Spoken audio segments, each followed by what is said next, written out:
Anyway, doctor Sanjeev Bandyopadhyay কি বলবেন?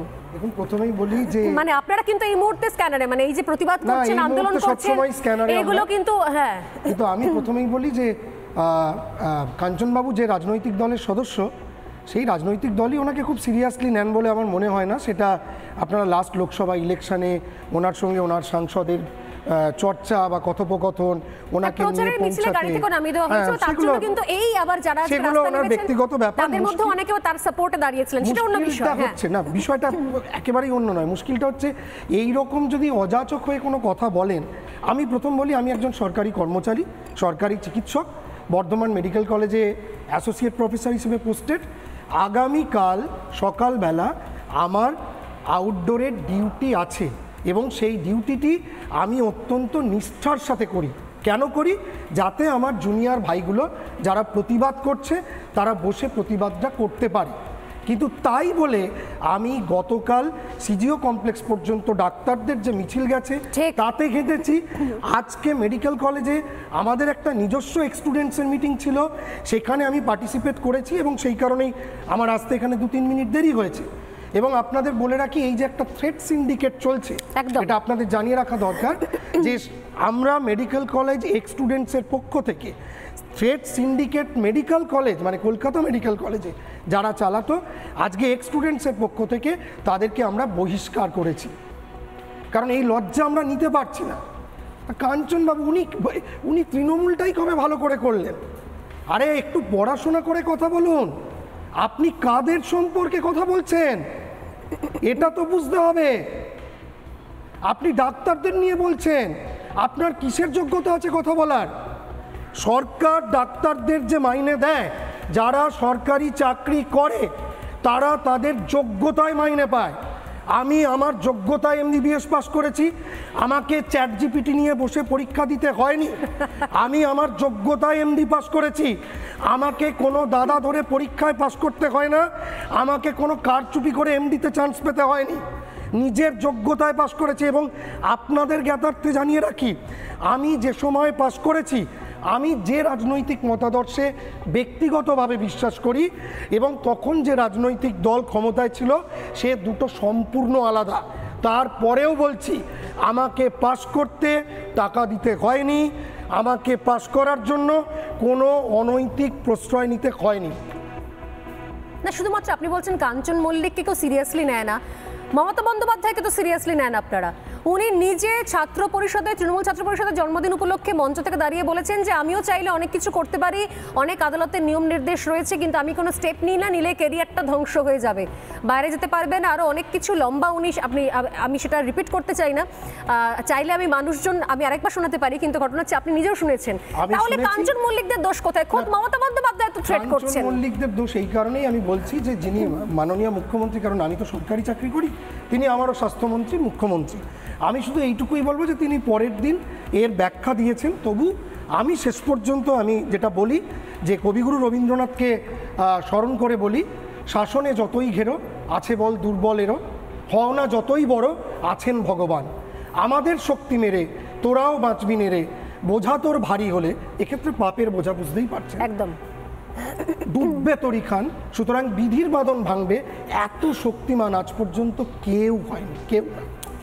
আমি আসবো, তবে শুধুমাত্র এখানেই শেষ নয়। ইতিমধ্যে আমাদের সঙ্গে যোগদান করেছেন অভিনেত্রী পাপিয়া অধিকারী। পাপিয়াদি, স্বাগত আপনাকে। শুরুর দিকে দেখাতে পারলাম না, শোনাতে পারলাম না, এই আপনাদের ফেটার্নিটিরই একটা শ্রেণী যারা আজকে মিছিলের ডাক দিয়েছিলেন, তাদের মিছিলের নেতৃত্বে পুরোভাগে তাদেরকে দেখতে পাওয়া গেছে। কিন্তু এই স্বস্তিকা মুখার্জি থেকে শুরু করে আরও অনেকে যারা মিছিলে পা মেলালেন, তাদের সঙ্গে যখন গিয়ে রিপোর্টাররা কথা বললেন, পাপিয়াদি, তাদের উদ্দেশ্যটা ঠিক স্পষ্ট হলো না। কারণ তারা শাসক দলের বিরুদ্ধে কথা বলছেন না, তারা বলছেন বিচার চাই। আবার তারা এমন নয় যে কেন্দ্র তদন্তকারী সংস্থা তাদেরকেও কাঠগড়া দাঁড় করাচ্ছেন, সেটাও করছেন না তারা। মানে সব দিক ব্যালেন্স করে চলে একটা গোল গোলভাবে বিচার চাই। অনিন্দ বলে এক অভিনেতার বক্তব্য আমি শোনালাম কিছুক্ষণ আগে, এই নিয়ে কথা হচ্ছিল অরিত্রর সঙ্গে। তাকে জিজ্ঞাসা করা হচ্ছে মেয়েদের নিরাপত্তা নেই এ রাজ্যে, এ নিয়ে কী বলবেন? তার উত্তরে উনি বলছেন যে আমি তো মেয়ে নই, মহিলা নই, আমি পুরুষ, তাই এই উত্তরটা আমি দিতে পারবো না। আমি বলছি এই ধরনের আন্দোলনের মানে কি, এর সারবত্তা কি? আমি এগুলো আপনাদের শোনাবো একবার। তবে তার আগে যেখানে সঞ্জীব বন্দ্যোপাধ্যায় ছাড়লেন, পাপিয়াদি আপনার কাছে আসার আগে আরও দুজন তৃণমূল নেতা একজন বিকাশ রায়চৌধুরী, অন্যজন অরূপ চক্রবর্তী, দুজনেই বেশ দাপুটে দোর্দণ্ড প্রতাপ নেতা। দুজনের কি বক্তব্য এই বিভিন্ন সময়ের মিটিং, মিছিল, আন্দোলন সংক্রান্ত, যে ভাষায় বক্তব্য, সেটা শোনা দরকার। শুনুন। মমতা ব্যানার্জির ফাঁসি চাই, ফাঁসি চাই। আরে বাবা, কত বড় বুকের বাটা তোদের আছে, দেখে যা। মমতা ব্যানার্জির প্রমিলা বাহিনী আজকে প্রমাণ করে দিয়েছে মমতা ব্যানার্জিকে ফাঁসি দেওয়া অত সহজ নয়। মমতা ব্যানার্জির বিরুদ্ধে কোনো কথা বললে প্রমিলা বাহিনী জিভটা ছিঁড়ে নেবে, সেই ক্ষমতা প্রমিলা বাহিনীর আছে। মানুষকে ভুল বুঝিয়ে বলছে আমরা 100 দিনের টাকা চাই না, আমরা কন্যাশ্রী চাই না, আমরা 1000 টাকা লক্ষ্মীর ভান্ডার চাই না, আমরা দুর্গা পুজোর টাকা চাই না। হিম্মত আছে তাদেরকে নিয়ে মিছিল করে দেখাও কটা লোক বলছে আমরা সরকারি সাহায্য চাই না, তাহলে জানতে পারবো তোমরা বাপের বেটা। ওই কুত্তার মতো গুজুর গুজুর ফুসুর ফুসুর করবে আর ইনকিলাব জিন্দাবাদ করবে, কাস্তে হাতুড়ি দেখাবে, আর ভোটের আগের দিন পদ্ম ফুলে ভোট মেরে দেবে। তোমাদেরকে বিশ্বাস করবে। আর তৃণমূল কংগ্রেস কর্মীদের ফোঁস করতে হবে বন্ধু, ফোঁস করুন, যেখানে ওরা যাবে ফোঁস করে দিন। কুকুরের মতো পালিয়ে যাবে, শিয়ালের মতো দৌড়াবে, এদের করার কিছু নেই।